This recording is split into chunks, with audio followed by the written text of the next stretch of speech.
চলো শেয়ার করি একটা বিকেলের কথা। তো আজকে মিনি ব্লগটা শুরু করলাম বিকেল দিক থেকে। আমরা সবাই মিলে বিকেল দিকে রেডি হয়ে চলে যাচ্ছি আমাদের মিষ্টুদির ঘরে, প্লাস দোকান, ওর ঘরের সামনে দোকান আছে। তো চলো তোমাদেরকে দোকানটাও দেখিয়ে নেব। তো এই সবাই মিলে চলে আসলাম।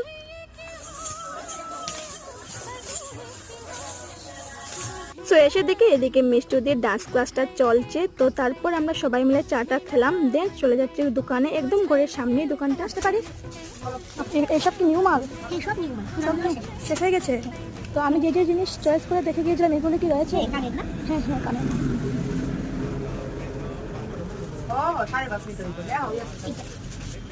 বাহ, অনেক সুন্দর তো, বাট আমাকে তো খাটবে না, বিকজ আমি তো কালো। তুমি তো কালো, কালোকে তো এই কালার খাটবে। তো এদিকে আমরা অনেক সময় রং ফুর্তি করলাম, তারপর অনেক শপিং টপিং করে হাঁটতে হাঁটতে চলে গেলাম আবার মামার বাড়ি।